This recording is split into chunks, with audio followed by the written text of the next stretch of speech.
So, this is a course on computational hydraulics. My name is Adane Abebe. Basically, the course would involve computational hydraulics. That is, it would solve specific problems in hydraulics, hydrodynamics, or hydrology by combining mathematical models with numerical methods implemented on digital computers. So essentially, it's an interdisciplinary field. The contents of the course, as per the course description in the curriculum, involves basic mathematical background on mathematical modeling in hydraulics. Conservation laws describing reservoir flows would be discussed. Basically, open channel flows, or where the flows are exposed to atmospheric pressure. It could be closed conduits, so long as it's within it's exposed to the atmospheric pressure. And then we'll talk about the governing equations of the basic hydrodynamics, Navier-Stokes equation, Euler's equation, and Saint-Venant's equation would be discussed. And their derivations would be discussed along the way. And we'll talk about how to solve basically Saint-Venant equation, a very typical equation which involves a system of equations of continuity and momentum. One of these methods to solve Saint-Venant equation would involve method of characteristics, which is essentially a graphical technique, which is very much applied for hyperbolic partial differential equations. And we'll be talking about the other techniques, which is quite commonly used for solving Saint-Venant equation, the finite difference method. Basically, much of the time would be devoted to finite difference methods. Finite difference method would involve finite difference approximations and its application to ordinary differential equation and partial differential equations. We'll talk about methods of Euler's method, improved Euler's method, and Runge-Kutta method of different orders for ordinary differential equations. And for partial differential equations, we'll be talking about the different categories of partial differential equations, which involve elliptic partial differential equation, parabolic partial differential equation, and hyperbolic partial differential equations, both explicit and implicit forms. Of course, numerical methods are approximation methods or iterative methods. So we need to compare the accuracy of the schemes which we have employed, the consistency of those numerical techniques, and the stability of those numerical schemes have to be investigated. So we'll deal in separate chapter on properties of numerical methods. We'll be talking about numerical modeling of advection diffusion.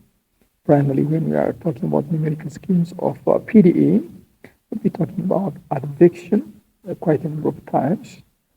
And then I would add on top of this advection scheme, the diffusion process.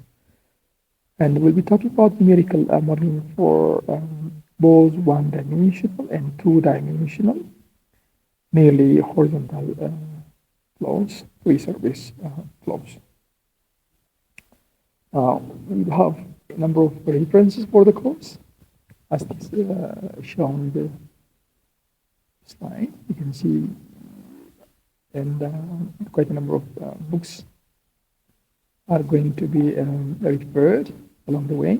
But the primary reference for this course would be the one from Popesco, 2014, which is on computational hydraulics, numerical methods, and modeling. Of course, much of the books on numerical modeling for open channel hydraulics or very general numerical methods books would be dealt on.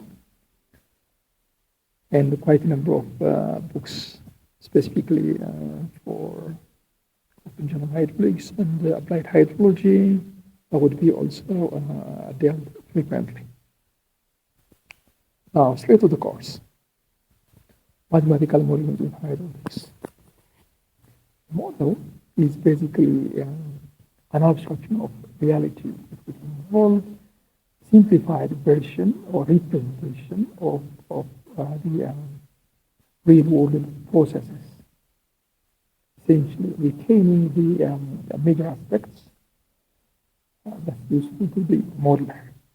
Models could be categorized as physical models, analog models, or mathematical models. Physical models are essentially scaled versions of reality, so they are essentially constructed in the laboratory. Whereas analog models would involve relationships which are widely established, like Ohm's law to represent Darcy's law, Ohm's law, meant in electricity. We can represent, for example, whereas in Ohm's law, what's flowing is the current, whereas in Darcy's law, it is the flow, Q here. So in Ohm's law, that's I, the current. And as you know, current can flow when there is potential difference. Similarly, in groundwater flow, water can flow when there is hydraulic gradient. And the permeability would favor the flow through a certain aquifer or a certain cross-section of an aquifer, whereas the inverse of the resistance or the conductance would enable the flow of current. So there are somehow some similarities between the two relationships. So analog models would try to use representations in other fields, like electricity, for example, to represent the flows in surface water or groundwater. Whereas mathematical models, unlike the others, it tries to describe using mathematical equations, set of mathematical equations to represent processes in the represents basically. So in this course, we are basically focused on mathematical models, or I would say numerical models to be more precise. Simple mathematical models, for example, would involve functions of dependent variable as a function of independent variables, the parameters, and the forcing functions. For example, the velocity vector in a certain string is dependent on the location, XYZ, or the time. So basically, the dependent variable could be the velocity here. And the locations, X, Y, and Z, and the time, these are the independent variables actually. In determination of the velocity along a certain river system, there are a number of properties which are inherent to the system that would affect the final outcome. For example, you might remember from Manning's equation, you have Manning's roughness coefficient. This could be taken as a parameter. Parameters are basically reflective of the system's inherent properties or compositions. In determination of this velocity at different points in space or at different times, so the parameters are very much important. Not only the parameters, but there are also boundary conditions. That could be upstream boundary condition or downstream boundary condition that would influence the velocity at certain space or time. So you do have external influences acting on the system. So forcing functions are basically boundary conditions. They could be inflow hydrographs to a certain reach of a stream, or they could be rating curves, which are characteristics features of the discharge versus stretch at a certain cross section. So in representing mathematically a certain hydraulic system, we need to have the input on one side, the governing equation on the other side, which would base on the process representation, and that would include initial and boundary conditions. And then it would try to mimic this reality in producing the outputs.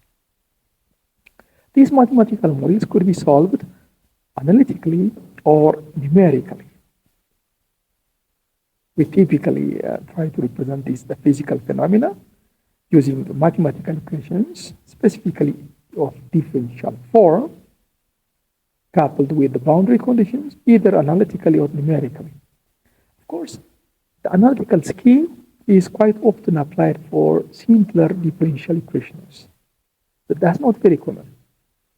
What we usually use are numerical schemes of, it could be of process representations in terms of ordinary differential equations or partial differential equations. So solving these ordinary differential equations or partial differential equations analytically is not easier. So we tend to use numerical schemes that may involve finite difference method or finite volume method or finite element method or boundary element method. Essentially, these methods are approximate numerical approaches. Obviously, approximation techniques would have errors depending on the discretization schemes employed in terms of space or time, in terms of process representation, in terms of the algorithms which are meant to represent those differential equations. So we need to assess the related uncertainties. Now, here along the course, quite a number of times we'll use a number of basic skills from applied mathematics. Knowledge of vector is very much important. Vectors, a vector field, it is a function. We typically represent the vector field by a certain letter with underscore beneath. So these vector fields are functions u underscore x, y, z that assigns a vector to each spatial point. So this could be the magnitude of the vector along the i's direction, magnitude of the vector v along the j's direction, the magnitude of the vector w along the k's direction. So the values of the vector at each of the spatial points would be represented by vectors. You are expected to review your applied mathematics courses on dot product and cross product of vectors, norm of vectors, and the like. In dot product, as you know, dot product would result, or dot product of two vectors would result in a scalar quantity. If actually the two vectors are orthogonal or perpendicular to each other, then the dot product of the two would be zero basically. Whereas the cross product of vectors would form a perpendicular vector to both the individual component vectors. You're also expected to review your knowledge on the chain rule of differentiation, on product rule of differentiation, and those stuff that I would frequently talk about. You need to also review your knowledge on Taylor series expansion from applied maths, given a certain function evaluation at point x. we can estimate the function evaluation at x plus delta x using Taylor series exponential. Now, the first easier estimation of f of x plus delta x would be f of x, basically, which is the zeroth order approximation.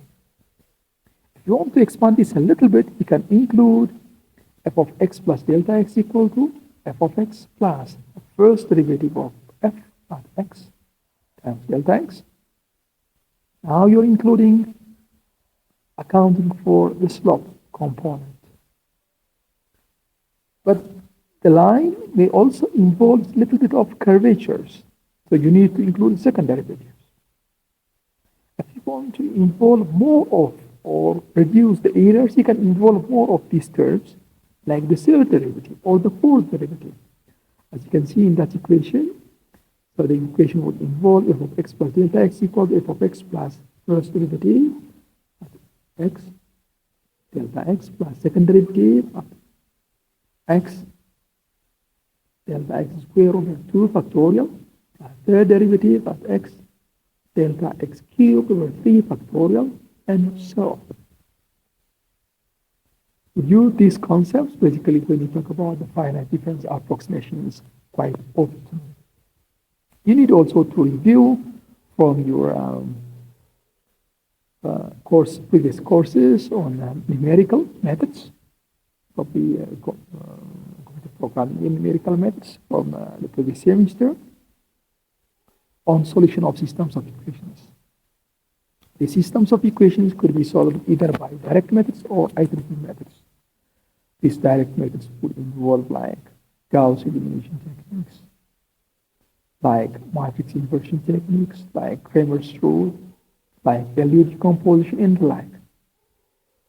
On the other side, you can also talk about iterative methods, like Jacobi method, Gauss-Seidel approach, or successive over relaxation approach for solving systems of equations. Sometimes you may have just one equation where it is not easy to find the value of the solution set of that transcendental equation. You have a number of options for that from your numerical course. You may use either bisection method, regular-Falsy method, Newton-Raphson technique, or second method. So you need to review also these concepts. You need also to review from your applied maths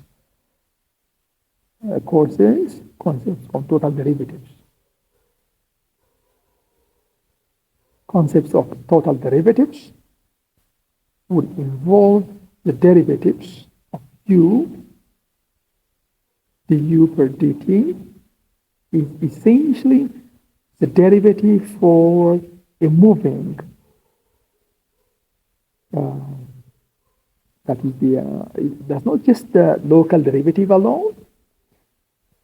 Partial derivative of u at t would tell the local derivatives, whereas partial derivative of u at dx would tell us the local derivatives with respect to x alone, fixing the time. Partial derivative of u at t would tell the local derivatives for a fixed space. So with partial derivatives, we are fixing at least the other variables, keeping the one at which the derivative is being considered. But with total derivatives, we are talking about derivative of u for a moving water body, for example.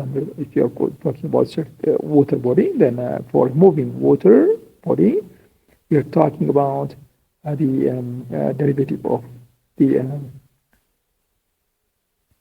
fluid property considered.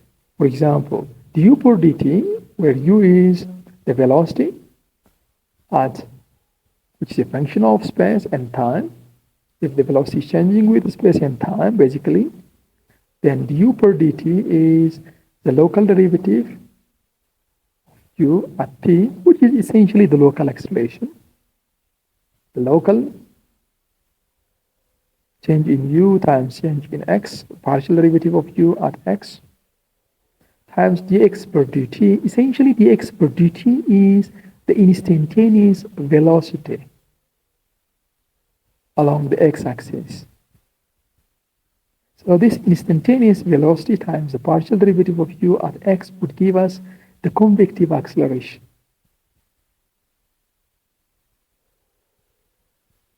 So this local acceleration plus convective acceleration would tell us the total acceleration.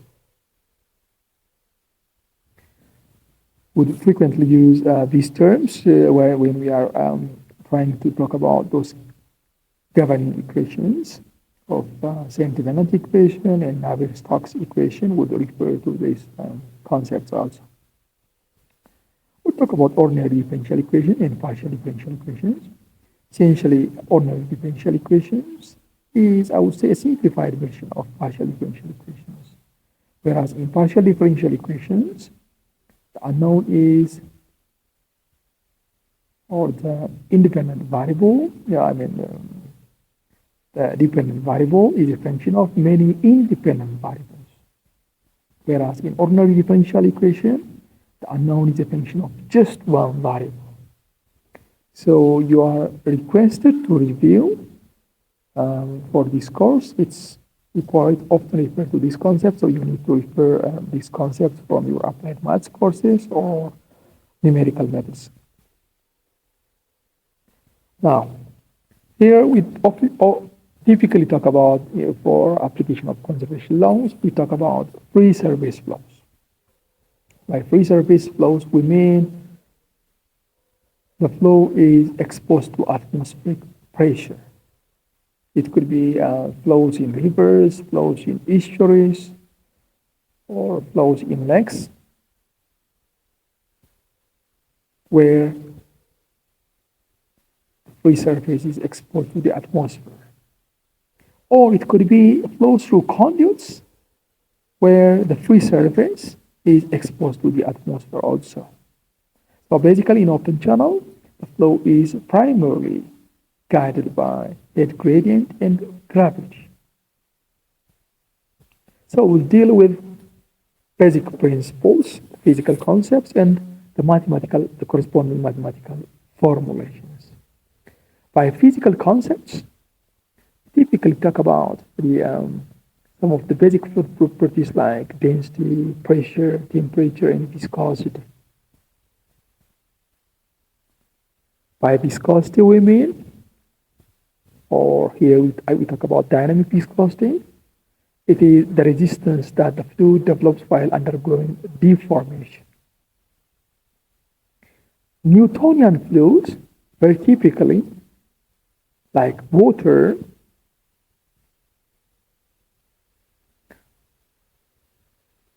the shearing stress, the rate of deformation is proportional to the rate of the shearing stress. And this proportionality constant is the dynamic viscosity, basically. So they are directly proportional. The shearing stress is directly proportional to the rate of deformation in case of Newtonian fluid. But if that's not Newtonian fluid, let's say like a gel or a paint, or I would say blood also, those are not Newtonian fluids. So this is not true in that case. But for Newtonian fluid, as the name indicates, this is derived by Isaac Newton. So the shear stress is proportional to the rate of deformation. So shear stress is equal to viscosity times change in velocity per change in depth. For kinematic viscosity V, this would mean mu, which is the dynamic viscosity over mass density. Now we talk about extensive and intensive properties of fluid. By extensive properties, we mean those properties of a fluid which are dependent on the amount of mass present. Example, this could be mass itself, or this could be the fluid momentum. On the other side, intensive properties are properties which are independent on the amount of mass. They are independent of the size. Example, this could be density. For example, if you just look at certain elements like gold, for example, gold of a larger size and gold of a certain smaller size would have the same density so long as it's made from pure gold. So the size doesn't matter. So these intensive properties would tell us the intrinsic property of the matter. So for any extensive property P, a corresponding intensive property beta could be defined as beta is equal to change in extensive property per change in mass. Let's consider the extensive property to be momentum. So the corresponding intensive property is going to be change in momentum per change in mass. So this would give us the velocity. So basically the velocity is an intensive property. Now by Newton's second law, we know that the time rate of change of momentum is equal to the net force on the fluid. So the rate of change of momentum, which is dv per dt, is equal to dmv per dt, is equal to change in the rate of the net force on the fluid. We'll use this concept when we are deriving the equation of momentum, basically. Now, let's talk about a little bit on classification of fluid flow. Here we talk about viscid and inviscid flows on the basis of the availability of the fluid viscosity. This is the significance of the fluid viscosity. So in case of inviscid flows, the effect of fluid viscosity is almost negligible.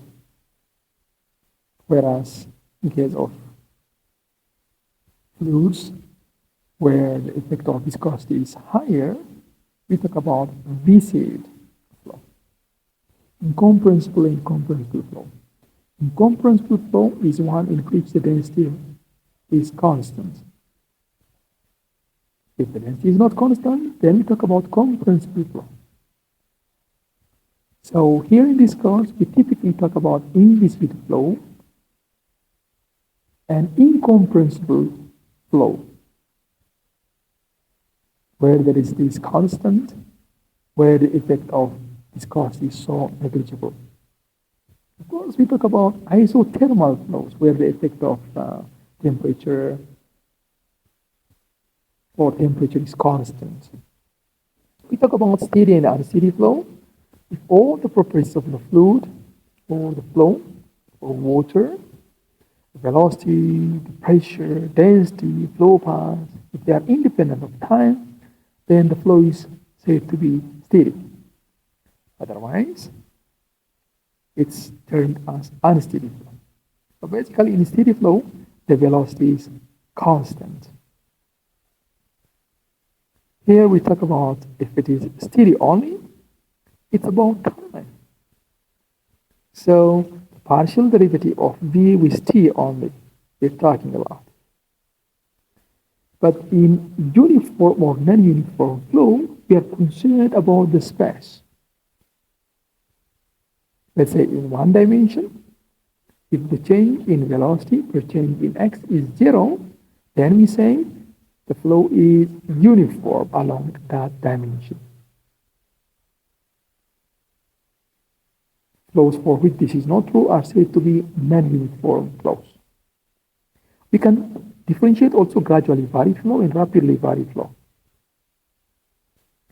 Flow is said to be gradually varied whenever the depth changes gradually along the channel. If it's not changing slowly, or if it changes rapidly, then you term that rapidly varied flow. Now, conservation of mass. In conservation of mass, in any control volume, by control volume, we're talking about an arbitrary finite volume of arbitrary shape chosen from the fluid region for the analysis. It's basically an open system where mass and energy can enter and leave the system. But it's fixed in space, so the volume is constant in control volume. So in any control volume consisting of, in our specific case, water, the net change of mass in the control volume due to inflow and outflow is equal to the net rate of change of mass in the control volume. So we can talk about here, we can talk about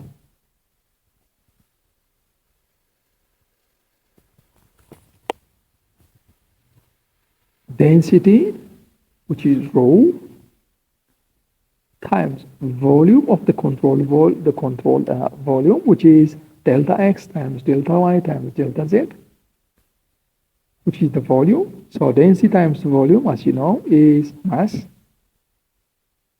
So this is the local change of mass per ton, you can say.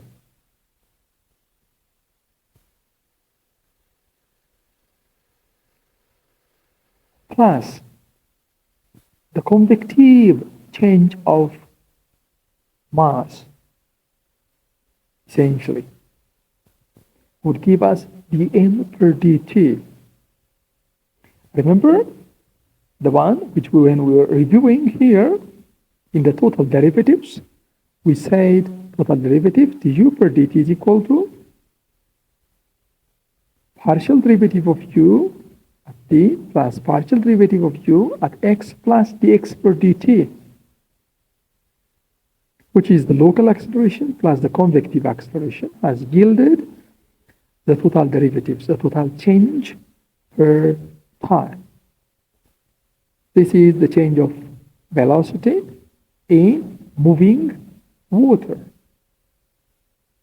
So not only we are interested at the change of velocity at a specific location and time, but we are interested while it is moving, it would just come up with a new velocity along the way. The velocity would change along the way, and the velocity would change at a given time. So the total derivative here. So similarly, the m per dt could be expanded as partial derivative of rho times dx delta x times delta y times delta z, which is the volume. Volume times density is the mass per time, plus partial derivative of u. It is u is basically the velocity vector along x-axis. W is the velocity vector along y-axis, and y, not w, but v.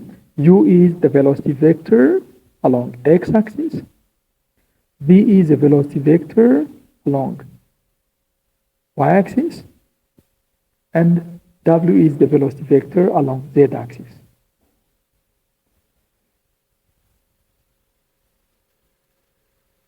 So you can see here partial derivative of u p rho along x plus partial derivative of v rho along y, partial derivative of w rho along z times the volume of the infinitesimal control volume is the total derivative of mass per time.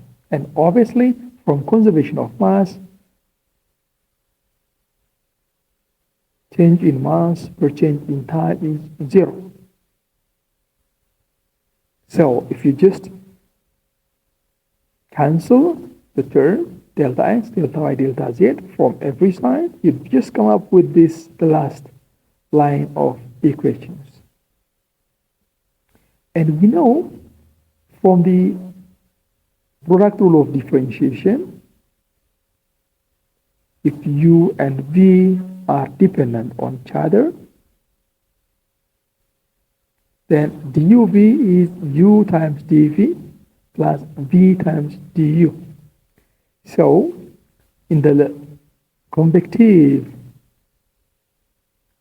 derivatives here along the different partial component, we can differentiate, let's say, partial derivative of u rho at x as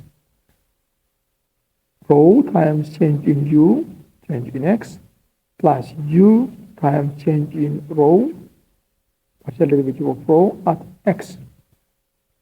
Similarly, you can just expand the term partial derivative of v rho at y as rho times partial derivative of v at y plus v times partial derivative of rho at y. And similarly, by the same token, partial derivative of w rho at z would mean rho times partial derivative of w, velocity vector along the z direction, partial derivative of the velocity vector along the z direction, plus w as the instantaneous velocity along the z direction, times partial derivative of the density along the z direction, which is actually the convective part, the convective derivative part.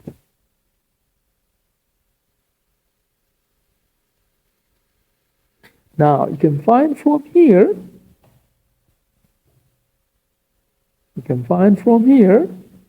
for incompressible fluid where the density is not changing with time or with space. So partial derivative of rho per t is going to be 0. And partial derivative of rho either with x or with y or with z is going to be 0 again, because the density is constant at any point and at any given time. So that would yield partial derivative of the velocity vector u at x plus partial derivative of the velocity vector v at y plus partial derivative of the velocity vector at w at z is equal to 0. So this is the general form of the continuity equation or mass balance, which we typically say. Now let's talk about conservation of momentum. Basically, this law would state the rate of change of momentum in the controlled volume is equal to the net force acting on the controlled volume. From Newton's equation of motion, force is equal to mass times acceleration, which is change in velocity per change in time. For a unit volume, this would mean force equal to density times volume times dV per dt, basically.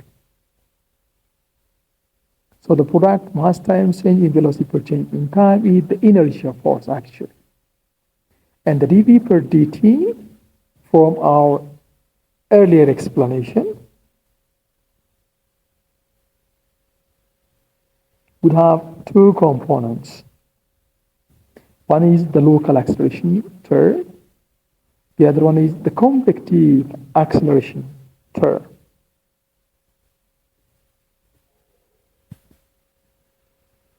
So two types of inertia components could be recognized here. Now, from conservation of momentum, You have inertia forces, force components in 3 dimensions, along the x-axis, along the y-axis, and along the z-axis.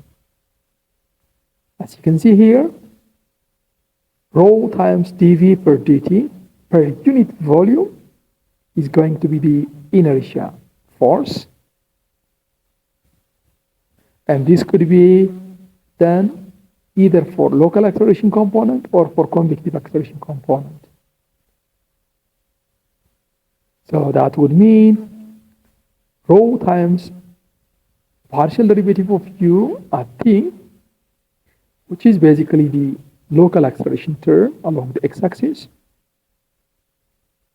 plus u times change in u per change in x, plus v, which is the instantaneous velocity along the y-axis, times change in u per change in y, plus w, which is the instantaneous velocity along the z-axis, times change in u per change in x. So all these terms would give us the convective acceleration terms. And the term rho times change in u per change in time is the local acceleration term. So that's basically the first equation is basically the inertia force component in the x-axis. The next equation would tell you the inertia force component along y-axis. Mind you, v is the velocity vector along y-axis, and w is the velocity vector along z-axis. So the first component in each one of those equations is the local acceleration term, whereas the rest of the latter parts would give the convective acceleration terms. So these are the inertia force components. Then we are going to balance this against applied forces like gravity force or weight of water, the pressure force, and the viscous force, basically. Now, the stress at a point, as you know, stress is force over area. So on a given control volume, the stress at a point is specified by 9 components. So you have 3 stress components acting on 3 area components. So this stress could be acting on the x-plane, or it could be acting on the y-plane, or it could be acting on the z-plane. While acting on the x-plane, it could be in the direction of x, or it could be in the direction of y, or it could be in the direction of z. So from the 3 by 3 matrix shown here, you can see the first set of lines, the first row, would tell you the stress on the x-plane. So the first subscript would tell you the plane on which the stress is acting, whereas the second subscript would tell you the direction in which the stress is acting. So the first line of equations would tell you the stress is acting on the x-plane along x, y, and z directions. In the second line, the stress is acting on the y-plane along x, y, and z directions. And in the third line, it's acting on the z-plane along x, y, and z directions.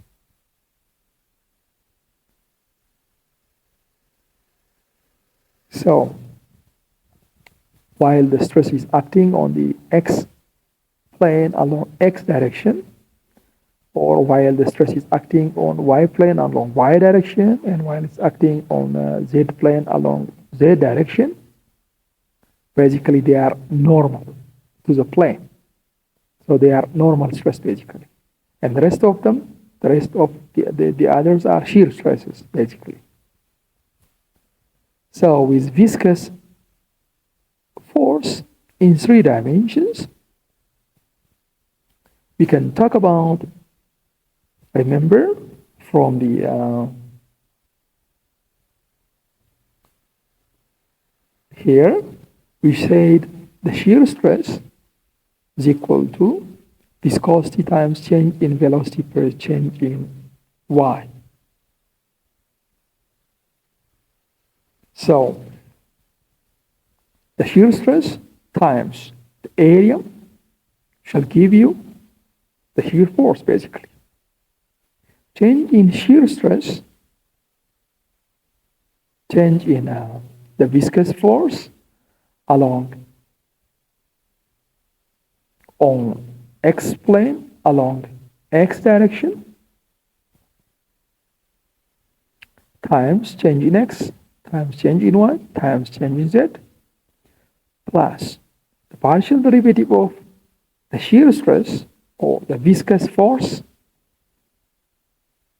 or the shear stress on y plane along x direction times dV or the volume, differential volume, plus the shear stress on z plane along x direction times the differential volume, which is by differential volume I mean change in x times change in y times change in z, basically. So the first line of equations here also would tell you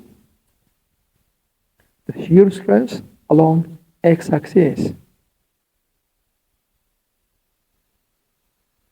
The second line of equations would tell you the stress along y-axis. And the third line of equation would tell you the stress along z-axis, basically. Now, if you substitute instead of those stress terms, the corresponding values from the previous slide, from the earlier slide on that relates viscosity with shear stress or stress in general, then you can find this set of equations. The first one is very much true from continuity equation, which we have discussed earlier. Now, from the inertia forces, we have tried to put for each one of those directions these equations. We are going to equate this against gravity force, the pressure force, and the viscous force. So the item on the left hand side would tell you the inertia forces. The item on the right hand side would tell you the applied forces. So along x-axis, applied forces would involve the pressure force and the viscous forces. So instead of the term here, partial derivative of the stress on the x plane along x direction, you're going to put instead of that u times change in u per change in x. So that would involve the second derivative of that plus along y direction and partially differentiating with y and then partially differentiating with z. That should give you similar values here. So that is very much true. Just substituting the stress is equal to u times change in u per change in x, or change in y, or change in z, depending on the context. So these are the viscous forces. Additionally, there is the gravitational force, which is vertical. So that's very much true along the z plane. So it's going to be deducted here. Find in the Navier-Stokes momentum equation, I should have put in front of this pressure force negative terms. So this set of equations, which involve both the continuity equation and the momentum equation, which would also include the viscous forces, is called Navier-Stokes equation. So these are the system of equations that would also involve the viscous forces. So it's very much true for viscid flow. Whereas if you omit the viscous force from Navier-Stokes equation, that would result in Euler's equation. Participants, in your course notes, the omitted part is not clearly visible, so you need to make that correction on it. Now, conservation of energy. Basically here, energy can neither be created or destroyed in the major principle. It only changes its form. In open channels, we are interested in basically in potential energy and kinetic energy, basically. Of course, the potential energy would include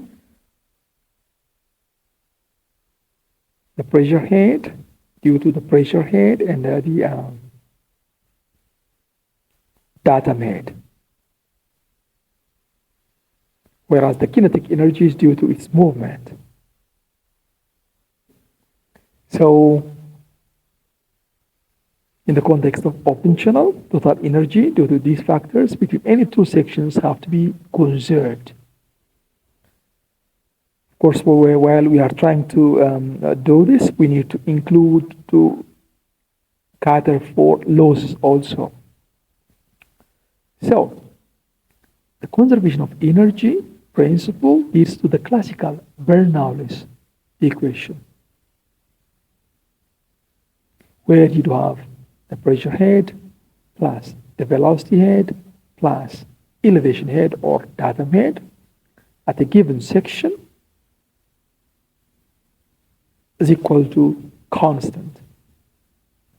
Mind you here, the unit for every term here is length unit actually.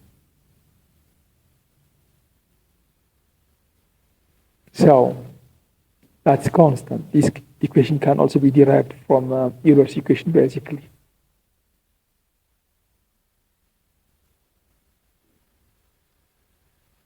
So you do have the total hydraulic wear line, which in open channels quite often coincides with the free surface, whereas in pressurized flows, closed conduits, the hydraulic wear line would be higher than the top of the water surface. You have, when you add on top of this pressure head, the velocity head, then you'll just come up with the energy grade line, basically. The channel may have a certain slope, and that this energy head might be measured above a certain datum. So you do have Z here, which is the datum head actually. Now, in case of steady uniform flow, here, because it's steady, the velocity is constant, so partial derivative of velocity at time t, which is for a fixed point or space, is 0.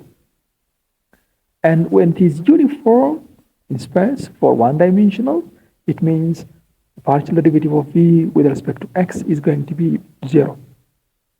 So essentially, dv per dt is equal to 0 because partial derivative of v per partial derivative of t is equal to 0 and partial derivative of v at x is equal to 0. So that's dv per dt, which is the total derivative term with respect to time is going to be 0 in steady uniform flow. So essentially, the water surface line remains parallel to the bed profile. So in steady uniform flow, basically, the friction slope is parallel to the bed slope. So here the gravity force is balanced by the shear force due to the bed resistance. You can compute for a certain volume of water, you can compute the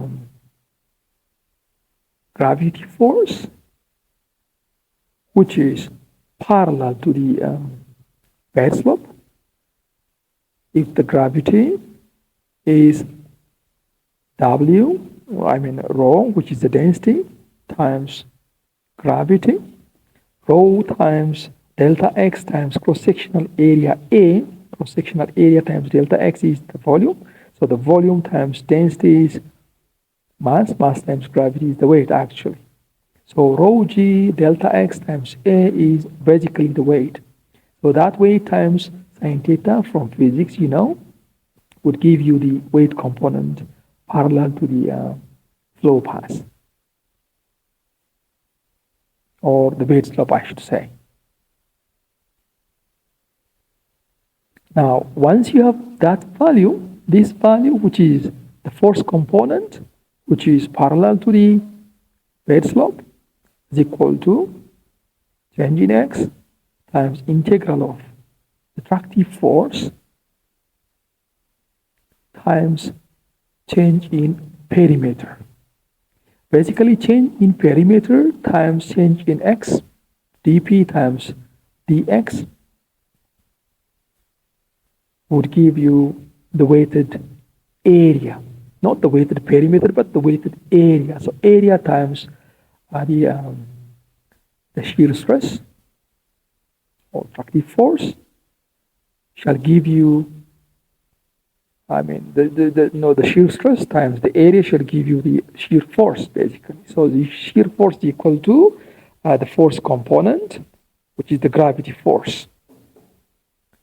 So we can see from here, since hydraulic radius is equal to area over perimeter, you can see attractive the shear stress from here is equal to rho g times sine theta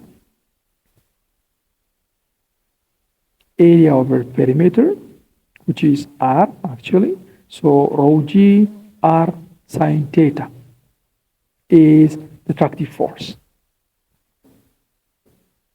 That's going to be balanced in case of steady uniform flow. For small slopes, you can see sine theta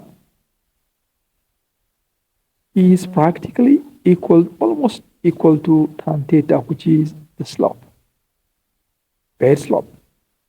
So the attractive force is going to be rho times g, which is actually the specific weight, times the hydraulic radius, which is area over perimeter, times the bed slope. For turbulent flows, the shear stress can be related to the average velocity and the friction coefficient, as noted here. So you can equate the shear stress with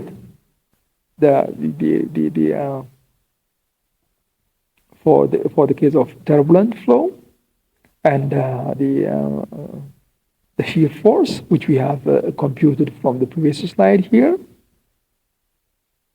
Then that should give you here attractive force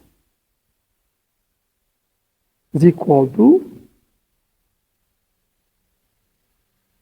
this component of the shear stress for turbulent flows.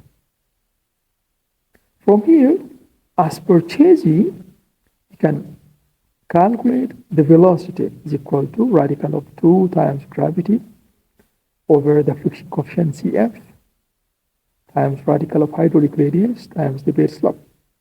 Essentially, the component within the first radical is termed as Chesi's coefficient.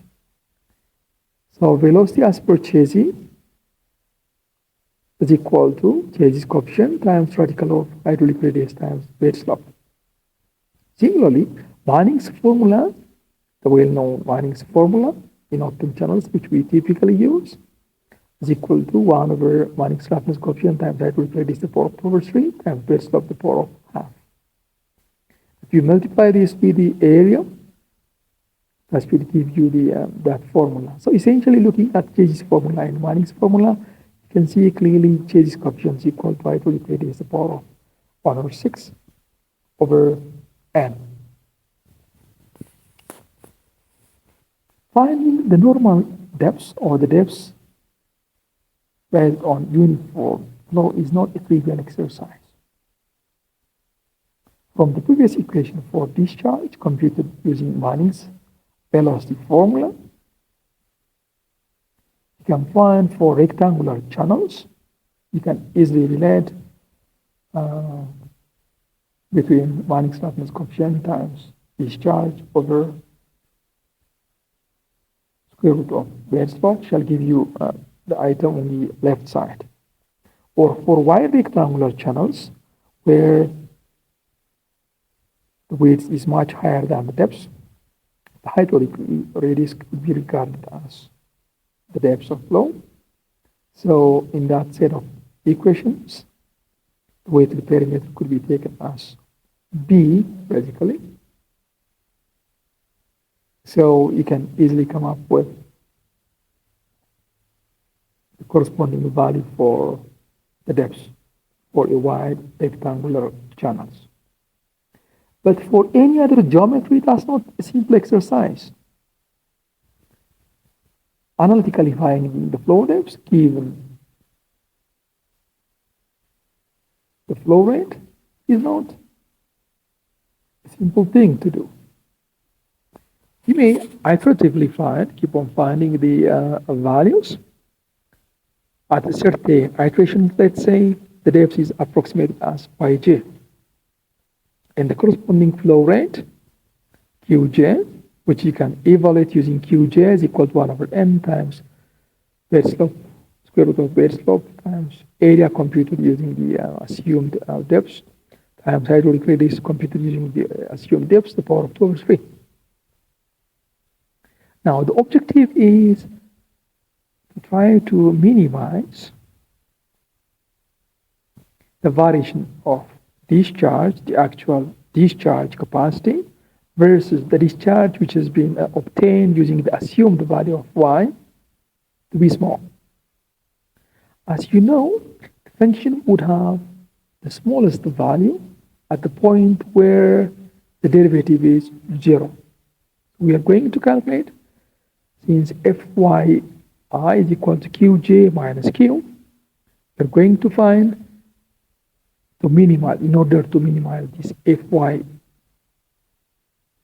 function, fyj function basically, we need to find the derivative of df per dyj. So this is the same as dqj at dyj, because q, capital Q, is the measured value of q, so it's constant, so its derivative is going to be 0 obviously.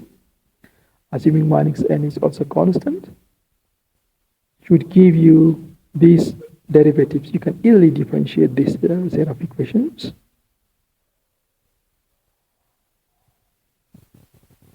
So the f for dyj is equal to qj into 2 over 3 times hydraulic radius, derivative of hydraulic radius at y, plus 1 over a times derivative of a at dy for the j's iteration. Now, using Newton's method, remember, you are requested to review your numerical courses where you have learned about Newton's method for transcendental equations. So, the value of yj for the next iteration, which is yj plus 1, is equal to yj minus the value of the function at yj over the value of the function, the value of the derivative of the function at yj basically.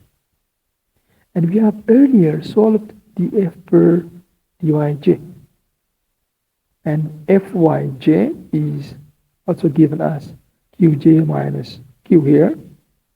And the derivative is given at the last line of the slide. So if you just substitute both, just come up with this set of equations. So the item within the red rectangle is termed as the shape function. This is a very general equation. If you try to do this equation for rectangular channel where the area is pwy, p is the width, y is the depth, and the hydraulic radius, area over perimeter, is pwy divided by pw plus 2y is hydraulic radius.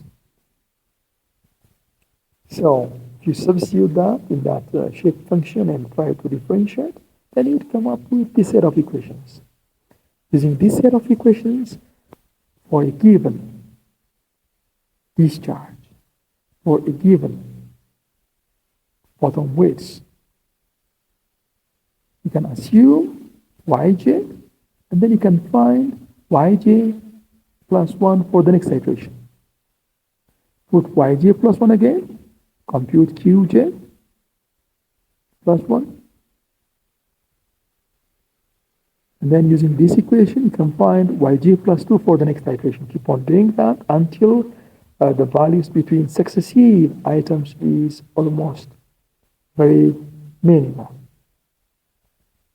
Now, in this set of shape functions, you can choose, depending on the geometry, the corresponding value of the shape functions, which are provided as per show in the last line of this tabular list. Now, participants, you are asked to compute the uniform flow depths for trapezoidal and for triangular channels with given values of Manning's roughness coefficient, bed slope, and for a given discharge amount, or side slopes for the case of those geometries. So this is an exercise. Next class we'll try to do an example on it. Thanks for now.